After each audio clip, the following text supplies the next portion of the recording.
La llamaban en Argenteuil la reina Hortense. Nadie supo nunca por qué. Quizá porque hablaba con la firmeza de un oficial que da órdenes. Quizá porque era alta, delgada y autoritaria. Quizá porque gobernaba a un grupo de animales domésticos, gallinas, perros, gatos, canarios y periquitos, esos animales apreciados por las mujeres solteras. Pero ella no tenía para esos animales domésticos ni caricias, ni palabras afectuosas, ni esas ternuras infantiles que parecen brotar de los labios de las mujeres sobre el suave pelaje del gato que ronronea. Ella gobernaba a sus animales con autoridad. Ella reinaba. Era en efecto una solterona, de voz áspera y gesto seco, con un carácter aparentemente duro. Siempre había empleado a jóvenes, pues la juventud se adapta mejor a las voluntades bruscas. No admitía contradicción, réplica, vacilación, desinterés, pereza ni cansancio. Jamás se le oyó quejarse, lamentarse de nada, ni envidiar a nadie. Decía, cada quien su parte, con la convicción de una fatalista. No iba a la iglesia, no le agradaban los sacerdotes, apenas creía en Dios y llamaba a todas las cosas religiosas mercancía para quienes lloran. Desde hacía 30 años habitaba su pequeña casa precedida de un jardín que daba a la calle, y nunca había cambiado sus costumbres, limitándose únicamente a reemplazar implacablemente a las empleadas de servicio cuando cumplían 21 años. Ella reemplazaba a sus perros, gatos y pájaros sin lágrimas ni lamentos cuando morían de vejez o por accidente, y enterraba a los animales fallecidos en un macizo de flores utilizando una pequeña azada. Luego apisonaba la tierra encima con unos cuantos golpes indiferentes de pie. Tenía en la ciudad algunas conocidas, familias de empleados cuyos hombres iban a París todos los días. De vez en cuando la invitaban a tomar una taza de té por la noche. Inevitablemente se dormía en esas reuniones y había que despertarla para que regresara a su casa. Nunca permitió que nadie la acompañara, pues no tenía miedo ni de día ni de noche. No parecía querer a los niños. Ocupaba su tiempo en 1000 tareas propias de un hombre: carpintería, trabajo en el jardín, cortar leña con la sierra o el hacha, reparar su vieja casa e incluso realizar labores de albañilería cuando era necesario. Tenía unos parientes que la visitaban 2 veces al año, los Sime y los Colombel, ya que sus 2 hermanas se habían casado, una con un herbolario y la otra con un pequeño rentista. Los Sime no tenían hijos, los Colombel tenían 3, Henri, Pauline y Joseph. Henri tenía 20 años, Pauline 17 y Joseph apenas 3, pues había nacido cuando ya parecía imposible que su madre pudiera concebir de nuevo. Ninguna ternura unía a la solterona con sus padres. En la primavera de 1882, la reina Hortense cayó repentinamente enferma. Los vecinos llamaron a un médico, pero ella lo echó. Cuando luego apareció un sacerdote, salió de la cama medio desnuda para echarlo también. La empleada, entre sollozos, le preparaba una infusión. Después de 3 días en cama, la situación pareció volverse tan grave que el tonelero de al lado, siguiendo el consejo del médico, quien había entrado en la casa por la fuerza, se encargó de avisar a ambas familias. Llegaron en el mismo tren, alrededor de las 10 de la mañana. Colombel había traído al pequeño Joseph consigo. Al llegar a la entrada del jardín, lo primero que vieron fue a la sirvienta que lloraba sentada en una silla junto a la pared. El perro dormía tendido sobre el felpudo de la puerta de entrada, bajo un sol ardiente. 2 gatos, que podrían haber parecido muertos, estaban echados sobre el alféizar de las 2 ventanas, con los ojos cerrados y las patas y la cola completamente extendidas. Una robusta gallina cloqueante paseaba por el pequeño jardín a un batallón de polluelos vestidos de plumón amarillo, ligero como el algodón. Y una gran jaula colgada en la pared, cubierta de pamplina, albergaba una comunidad de pájaros que trinaban a todo pulmón bajo la luz de aquella cálida mañana de primavera. 2 inseparables, en otra jaula con forma de chalet, permanecían muy tranquilos, uno junto al otro, sobre su percha. El señor Sime, un hombre corpulento y resollante, que siempre era el primero en entrar a cualquier lugar, abriéndose paso entre los demás, hombres o mujeres, cuando era necesario, preguntó: «Bueno, Celeste, ¿no va bien la cosa?» La empleada murmuró entre lágrimas: «Ya ni siquiera me reconoce. El médico dice que es el final». Todos se miraron entre sí. La señora Sime y la señora Colombel se abrazaron de inmediato sin decir una palabra.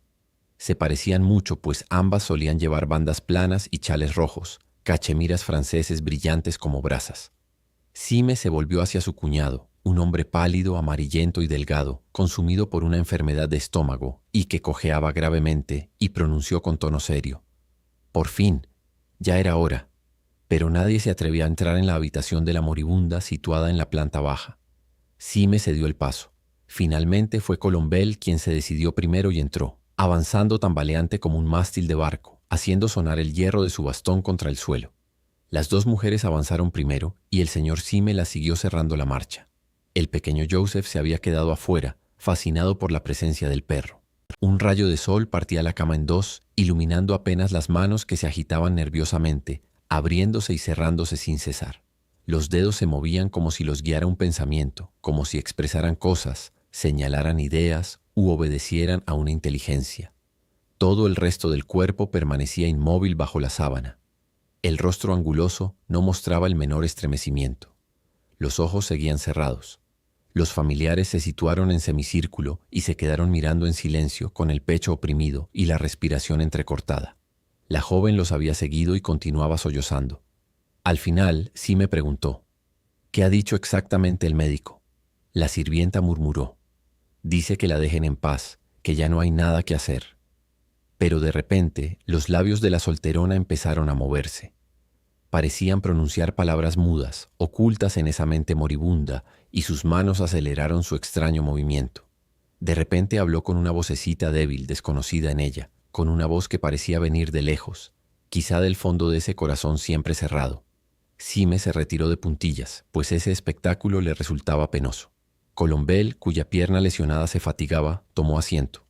Las dos mujeres permanecían de pie. La reina Hortense balbuceaba ahora con rapidez, sin que se entendiera nada de lo que decía. Pronunciaba nombres, muchos nombres, y llamaba con ternura a personas imaginarias. «Ven aquí, mi pequeño Philippe. Besa a tu madre. ¿Quieres mucho a tu mamá? Dime, hijo mío. Tú, Rose, vas a cuidar de tu hermanita mientras yo esté fuera. Sobre todo no la dejes sola, ¿me oyes? Y te prohíbo tocar los fósforos». Ella guardaba silencio durante algunos segundos y luego, con un tono más alto, como si llamara: «Henriette». Esperaba un momento y continuaba: «Dile a tu padre que venga a hablar conmigo antes de ir a su oficina». Y de repente: «Hoy no me siento muy bien, hijo mío. Prométeme que no volverás tarde. Le dirás a tu jefe que estoy enferma. Sabes que es peligroso dejar solos a los niños cuando estoy en cama. Esta noche te prepararé un plato de arroz con azúcar para la cena. A los pequeños les gusta mucho. Claire será la que más se alegre». Ella se echó a reír con una risa joven y estruendosa, como nunca antes lo había hecho. «Mira a Jean, qué cara tan graciosa tiene. Se ha ensuciado con la mermelada, el pequeño travieso. Mira, cariño, qué gracioso es».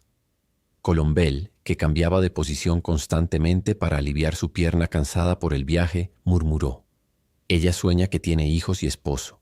Es la agonía que comienza». Las dos hermanas permanecían inmóviles, sorprendidas y atónitas. La empleada murmuró: «Deben quitarse los chales y los sombreros. ¿Quieren pasar a la sala?». Salieron sin haber dicho una palabra y Colombel las siguió, cojeando, dejando nuevamente sola a la moribunda. Cuando se quitaron la ropa de viaje, las mujeres finalmente se sentaron. Entonces uno de los gatos dejó la ventana, se estiró, saltó a la sala y luego se acomodó sobre las rodillas de Sime, quien empezó a acariciarlo. Se oía a un lado la voz del agonizante, que en esa última hora vivía la vida que sin duda había esperado, volcando sus sueños en el preciso momento en que todo estaba a punto de terminar para ella. Sime, en el jardín, jugaba con el pequeño Joseph y el perro, divirtiéndose como un hombre corpulento en el campo, sin pensar en absoluto en la moribunda. Pero de repente volvió a entrar y, dirigiéndose a la sirvienta, dijo: «Oye, hija, vas a prepararnos el almuerzo. ¿Qué van a comer ustedes, señoras?». Se acordó servir una tortilla con hierbas finas, un trozo de bistec con papas nuevas, un queso y una taza de café. Y cuando Madame Colombel buscaba en su bolsillo el monedero, Sime la detuvo. Luego, volviéndose hacia la sirvienta, preguntó: «¿Tienes dinero?». Ella respondió: «Sí, señor». «¿Cuánto?». 15 francos. «Eso es suficiente. Date prisa, muchacha, que ya me está entrando hambre». Madame Sime, mirando las flores trepadoras bañadas por el sol y las dos palomas acurrucadas en el tejado de enfrente, dijo con tono apesadumbrado. Es una desgracia haber venido por una circunstancia tan triste. Hoy haría muy buen tiempo en el campo. Su hermana suspiró sin contestar, y Colombel murmuró, tal vez inquieto por la idea de una caminata. Mi pierna me duele terriblemente. El pequeño Joseph y el perro hacían un ruido tremendo. Uno lanzaba gritos de alegría y el otro ladraba desesperadamente. Jugaban a las escondidas alrededor de los tres arriates, persiguiéndose como dos locos. La moribunda seguía llamando a sus hijos. Hablaba con cada uno, imaginando que los vestía, los acariciaba y les enseñaba a leer. Vamos, Simón, repite. A, B, C, D. No lo dices bien, a ver, D, D, D. ¿Me escuchas? Entonces repite. Es curioso lo que se dice en esos momentos, comentó Sime. Madame Colombel preguntó entonces. Quizás sería mejor regresar junto a ella. Pero Sime la disuadió de inmediato. ¿Para qué, si no pueden cambiar nada de su estado? Aquí estamos igual de bien. Nadie insistió. La señora Sime observó a los dos pájaros verdes, conocidos como inseparables. Elogió en pocas palabras esa fidelidad singular y reprochó a los hombres por no imitar a esos animales. Sime comenzó a reír, miró a su esposa y con aire burlón entonó una melodía ligera, dando a entender muchas cosas sobre su propia fidelidad, la de Sime. Colombel, que ahora sufría calambres en el estómago, golpeaba el suelo con su bastón. El otro gato entró con la cola erguida. No se sentaron a la mesa hasta la 1 en punto. Tan pronto como probó el vino, Colombel, a quien le habían recomendado beber únicamente Burdeos Selecto, llamó a la empleada. Dime, hija, ¿no hay algo mejor que eso en la despensa? Sí, señor, hay vino selecto que le servían cuando venía. De acuerdo, ve y tráenos 3 botellas. Probó el vino, que le pareció excelente, no porque proviniera de una cosecha excepcional, sino porque llevaba 15 años en la bodega. Sime declaró, es un verdadero vino para enfermos. Colombel, dominado por un deseo ardiente de probar ese Burdeos, preguntó nuevamente a la sirvienta. ¿Cuánto queda, muchacha? Oh, casi todo, señor. Es el montón del fondo. Entonces se volvió hacia su cuñado. Si usted quisiera, Sime, le cambiaría ese vino por otra cosa. Me sienta maravillosamente bien al estómago. La gallina había entrado también con su grupo de pollitos, y las dos mujeres se divertían lanzándoles migas. Joseph y el perro, que ya habían comido suficiente, fueron enviados nuevamente al jardín. La reina Hortense continuaba hablando, pero ahora en voz baja, de modo que las palabras ya no se distinguían. Cuando terminaron el café, todos fueron a ver cómo se encontraba la enferma. Parecía tranquila.